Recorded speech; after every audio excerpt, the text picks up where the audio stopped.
নমস্কার বন্ধুরা, আপনারা দেখছেন নিউজ নদিয়া ইউটিউব চ্যানেল।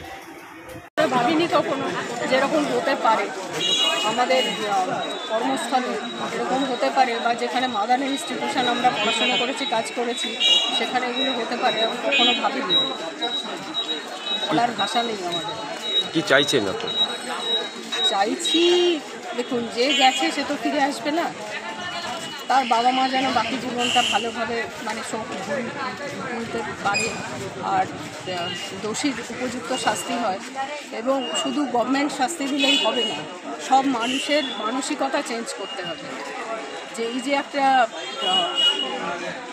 মানে কী বলবো, তার যে প্রতিশোধমূলক একটা ঘটনা যদি হয়ে থাকে, তাকে যদি আগের থেকে প্ল্যান করে মারা হয়, তাহলে নিশ্চয়ই এটা প্রতিশোধ স্পৃহা ছিল। সেইগুলোর মানসিকতা চেঞ্জ করতে হবে সবাইকে। সবাই যদি ভাবে যে আমাকে এরকম করেছে, ও মারবো, এইসবগুলো করলে তো হবে না। শুধু সরকার পদক্ষেপ নিলে হবে না, সবার সমাজের প্রত্যেকটা স্তরের সবাইকে সচেতন হতে হবে। ওনার নিন্দা করার ভাষা নেই আমাদের। যারা দোষী বা যে দোষী, বিচার ব্যবস্থা অনুযায়ী তাকে যে কঠিনতম শাস্তি দেওয়া যায়, সেই শাস্তির যেন বন্দোবস্ত নিশ্চয়ই সরকার বা যারা আছেন আধিকারিক তারা করবেন। এবং আমরা অ্যাজ এ হোল মেডিকেল ফ্র্যাটার্নিটির যারা আছি তারা চাইব যে সরকার যেন প্রত্যেকটা হসপিটালে তাদের নিরাপত্তার ব্যবস্থা আবার খতিয়ে দেখেন এবং নিরাপত্তার দিকটা আরও জোরদার করা যায় কিনা সেটা দেখতে হবে।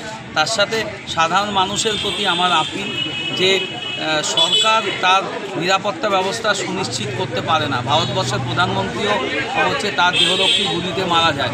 তো সেইখানে আপনারা দেখেছেন যে পার্শ্ববর্তী রাষ্ট্রে বাংলাদেশে সেখানে জাতির জনকের উপরেও কি ন্যাক্কারজনক ঘটনা আমরা বিভিন্ন সোশ্যাল মিডিয়ায় দেখেছি।